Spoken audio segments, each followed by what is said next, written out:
Kung balak mo maging domestic helper sa ibang bansa, panoorin mo muna ang video na ito. Hi mga Kabs! Welcome back sa ating channel at sa video na ito mga Kabs, pag-usapan natin ang trabaho ng isang domestic helper sa ibang bansa.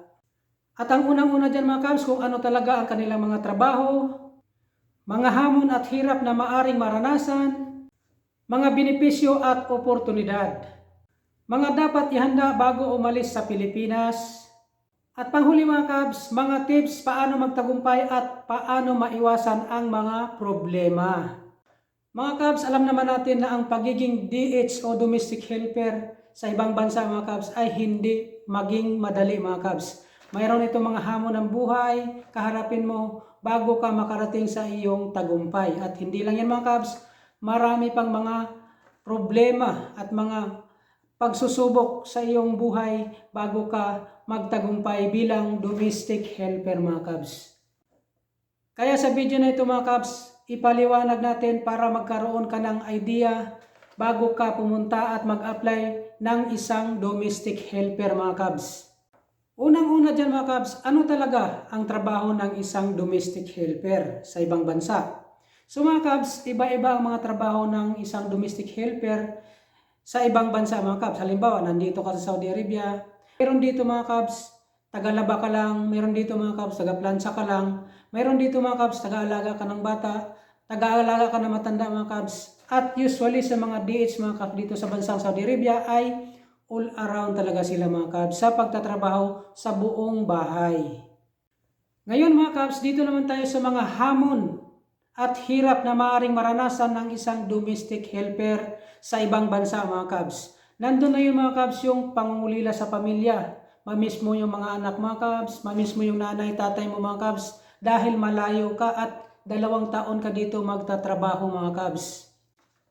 At isa pang hamon mga Kabs sa isang DH mga Kabs ay ang mababang sweldo, stress sa amo, masungit ang amo, masama ang ugali. Yan ang mga hamon na kaharapin ng isang domestic helper mga Kabs sa bansang pupuntahan ninyo. At dagdag pa dyan mga Kabs, ang mahabang oras sa pagtatrabaho at maiksing tulog mga Kabs. Pangatlo mga Kabs, mga benepisyo at oportunidad ng isang domestic helper. Ang domestic helper mga Kabs ay may mga benepisyo at oportunidad tulad ng libreng pagkain, libreng tulugan, may aircon, may allowance at may sweldo mga Kabs at maaaring madagdagan ang inyong sweldo pagkatapos ng inyong mga kontrata mga Kabs. Pero depende pa rin yan mga Kabs sa amo nyo at depende rin sa inyo mga Kabs. Kapag nag-renew na kayo, so hihingi na kayo ng dagdag sa inyong mga amo. Ang pang-apat natin mga Kabs ay ang mga dapat mong ihanda bago ka umalis sa Pilipinas. Unang-una dyan mga Kabs, yung mga requirements. Ano bang requirements ng isang DH mga Kabs? Bago mag-apply ng isang DH mga Kabs, ihanda mo ang mga passport mga Kabs, working visa at OEC. Ano ba yung OEC mga Kabs? Ito yung Overseas Employment Certificate na makukuha sa POEA o sa DMW dyan sa may Ortigas mga Kabs. Yun ang dapat ihanda ng isang domestic helper kapag nag-apply papunta sa ibang bansa mga Kabs. Dito na tayo sa panglima mga Kabs, mga tips para maging matagumpay at maiwasan ang problema. So para maiwasan ang mga problema mga Kabs, laging tumatawag at may komunikasyon sa pamilya. Yes mga Kabs, para hindi ka ma-stress, may masumbungan ka, lagi kang tumatawag sa iyong pamilya sa Pilipinas. Kung ano na ang sitwasyon mo, okay ka lang ba sa iyong amo, at maganda ba yung trato sa kanila, okay ba yung tulog mo at pagkain mo mga Kabs. Disiplina sa sarili mga Kabs. Yes mga Kabs, kung wala ka namang ginagawa, maaaring magpahinga ka na, matulog ng maaga para sa kinabukasan may trabaho na naman at ma-maintain mo yung katawan mo na malakas at alerto sa mga trabaho mga Kabs.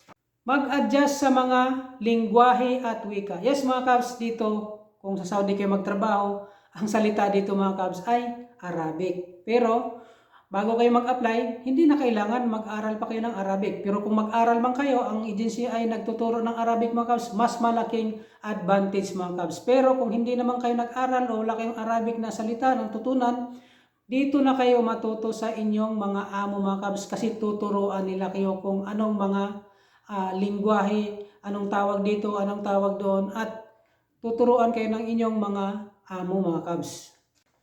Maging magalang mga kabs. Yes mga kabs, pagising mo, masalubong mo yung amo mo mga kabs. Pwedeng good morning sir, good morning madam. Yun ang dapat mong gawin mga kabs para maging magalang. Ito mga kabs, unawain ang mga patakaran. Yes mga kabs, dito sa Saudi Arabia, kung dito kayo, unawain nyo mga kabs ang mga patakaran. Bawal kayo magdamit ng ganito. Hindi gaya sa Pilipinas mga kabs na ang mga DH, mga katulong ay okay lang kahit anong damit. Dito mga kabs, kailangan nyong mag-hijab o kaya balutin nyo yung buhok nyo mga kabs. Mukha lang ang ipapakita at saka mahabang mga damit mga kabs. Hindi pwede pa iksi-iksi na mga damit dito. Mga damit dito mga kabs dahil iba nga dito ay Muslim country nga ito mga kabs. At ang panghuli natin mga kabs na babanggitin ay ang pag-iwas sa mga problema. Paano natin maiwasan ang mga problema mga kabs? Limitahan natin ang paggamit ng cellphone. Kasi kung lagi lang naman tayo nagsi-cellphone mga kabs, siyempre magagalit din yung mga amo natin. Baka sabihin, hindi na tayo nakapagtrabaho, hindi na tayo nautusan dahil lagi lang tayo nagsi-cellphone. At isa pa mga kabs, lumayo sa gulo at umiiwas sa tukso. Iwasan natin mga kabs ang mga tukso. Kasi dito mga kabs sa bansang Saudi Arabia, kadalasan mayroon ding mga tukso na mga kabs kahit saan maraming tukso. Kailangan lang natin kontrolin ang ating sarili at isipin natin mga kabs na nandito tayo para kumita para sa ating pamilya at nagtatrabaho mga kabs. Hindi tayo pumunta rito kung anong gagawin lang natin. Dito tayo para kumita ng pera. Para sa ating pamilya, kinabukasan, pagdagdag gastos, papaaral sa ating mga anak. Kaya mga kabs, kung maaari, iwasan natin ang tukso at huwag tayo magpapadala sa mga tukso mga kabs.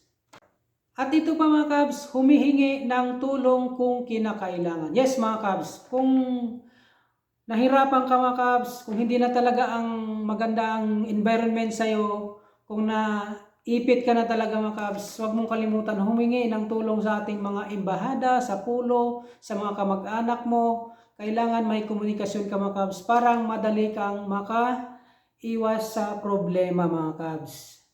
Mga kabs, hindi ko ito ginagawa para takutin ka, kundi para ihanda ka sa realidad at totoong buhay sa pagtatrabaho bilang domestic helper sa ibang bansa mga kabs. At sana mga kabs, nakatulong sa iyo ang video na ito. At kung nakatulong sa iyo ang video na ito mga kabs, huwag mong kalimutan mag-like, mag-share sa ating video. At mag-subscribe ka na rin sa ating channel para ma-notify ka sunod ng mga video mga kabs na aking gagawin. Linggo-linggo po tayo mga kabs ay gumagawa po tayo ng video about sa mga buhay-buhay sa Saudi Arabia at sa mga housekeeping mga kabs dito sa bansang Saudi Arabia. Maraming salamat sa iyong panonood mga kabs. Hanggang sa muli, magkita-kita tayo sa mga darating kong mga video mga kabs. Thank you very much for watching.